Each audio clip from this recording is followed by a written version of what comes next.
A new video shows that Lindsay Lohan got into some sort of a scuffle, potentially violent, with her fiance. His name is Egor Tarabasov. He's 22 years old. And yeah, let's just take a look at the video. Do it. I dare you again. You're crazy. You need help. It's my house. Get out of my house. Okay, so obviously in the video you see that something really upsetting has been happening. Lindsay Lohan is out on her balcony, and I guess a neighbor captured what was going down. Just in case you couldn't hear that, here's some quotes from that. She says, "No, Egor, you've been strangling me constantly. You can't strangle a woman constantly and beat the shit out of her and think it's okay. Everybody saw you touch me. It's filmed. Get out. Get out." So basically 10 minutes later, the police arrived. This took place in her apartment, I believe, in London. Yes, on a London balcony. The police arrived, they kicked down the door, but ultimately there were no charges that were brought up. No arrests were made. So it looks like everyone just kind of went about the night the way they went about their lives after this.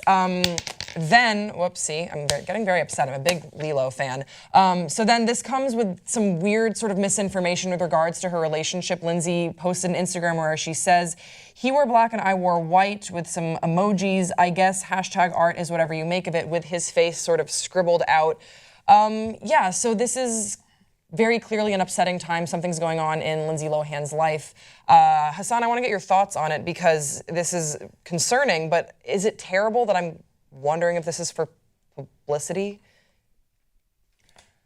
I don't know. It is terrible. When it comes it's terrible. Okay, so when it comes to Lindsay Lohan, I feel like we've went far beyond publicity at this point. Like, I think that Lindsay Lohan probably has some serious problems in her life. And it's unfortunate because she has this massive platform to just like publicize those issues to a lot of people that adore her and admire her. And I think that, I mean, normally this could be a meltdown that's contained. And by the way, if she's being like abused domestically by this person, then that's horrible. And I hope that that gets resolved very quickly. But I don't know if this is for publicity. I think this is more so indicative of how she is, like what her mental state is currently. I think she's going through some stuff.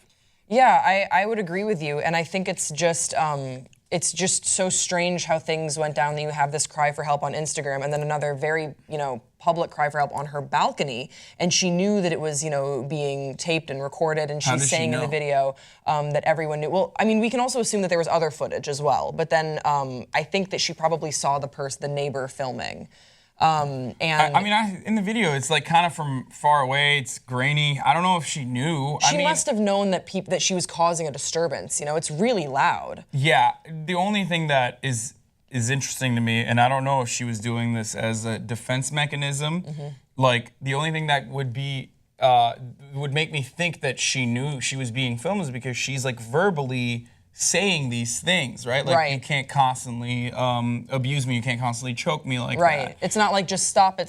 It's like, this is what has been going down. Yeah, it's almost like I'm trying to map out exactly what you've been doing for onlookers or for anyone to hear, so that we can have either a witness in an instance where like there's a court case, or be, like you said, maybe publicity. And Hassan, that's really common of victims of domestic violence. They want to make sure, because they're fearing for their lives. So if this is the case with Lindsay, where she genuinely is afraid for her life, it's very common that the victims want people to know, if something happens to me, this is who did it, here's the evidence, here's what's going on. They want to make sure that their story gets out there. I'm thinking right now, and this is kind of a strange connection to make, of Nicole Brown Simpson, and how they found all her, the pictures that she'd taken of herself and kept in a lockbox, and all the things that she'd written down, if something happens to me, it's OJ. And so is it terrible that I hear a story with Lindsay Lohan and my first thought is, does she have a movie? Does she have a magazine coming out? Or like, what's the deal here? Yeah, that is really terrible that I've been conditioned to immediately draw that lineage sort of thing. But it's Lindsay Lohan, so it's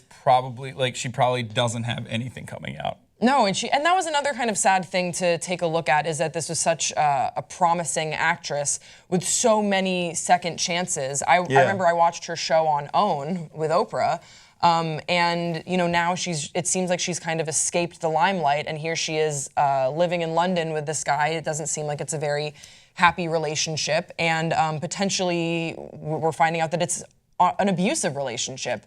And it really made me think about the limelight and how it has affected her, and that this is probably how we are now going to know her, not for her movies, but for how we hear about her in the press. And unfortunately, in this case, it's because of abuse. But like, in some ways, she's, oh God, I'm gonna get a lot of flack for this. In some ways, she's bringing this on for herself. Like, look, Lindsay Lohan is now so far removed from her celebrity status that if she wanted to be a private citizen, she could. Like, I don't think cameras would like consistently go around and follow her to make sure that, let's like document the latest Lindsay Lohan mishap. Like, if she genuinely wanted to be a private citizen, she could do that. But when she's tweeting out stuff like, oh, he's with a hooker, or like, ooh, Russian hookers, well, I guess, or come home, like, I'm drinking water for you to come home. Or when she tweets out stuff like, I guess I was the same way when I'm 23, 24. These are like, you can have these thoughts to yourself. Yeah. If you're putting them out there, you're either intoxicated and making bad decisions, or you're making this decision on your own. You're completely aware of what you're doing, what the implications are. You want to put that out there for either documentation purposes, or because you want people to know and notice and like feel bad for you, maybe. Right. I think it's important to clarify that no one ever brings abuse on themselves. I don't think that that's what you're saying. That if he is hurting her, that's absolutely not her fault at all. And victim blaming is wrong. But I think that you bring up kind of an interesting point about her very public documentation of the relationship. And you know what, it could be because she wants to have a paper trail, and I think that that's smart and responsible. But it also could be potentially because she was a star at such an early age. Emotionally, they say that as soon as you get famous, you stop maturing past whatever age you were when you get famous. And she was, I would say, let's say Mean Girls was the peak of her fame. Potentially she's emotionally stunted at that age where you do tweet out when you have relationship problems. You tweet out like, anyone who says OMG, that can't wait. has not ever listened to, God damn it, what's Jodie Foster. Jodie Foster. Well, yeah. Jodie Foster, child star. Right, but but Jodie Foster is in like a class of her own, though. Jodie film Foster. Director, we can't compare. I was just gonna say though, like when I was listening to her, she was like, even when she was a child, she was like in charge of everything. She was handling her business. I think she's also like a different kind of human. She's like a different breed of human. Right. And by that I mean because she's a lesbian. All right, guys. Hey, on that note, let us know what you think about this story. What's going on with Lindsay Lohan? Are you a Lindsay Lohan fan? What's your favorite movie? Let us know in the comments section below, and we will see you next time on Pop Trigger.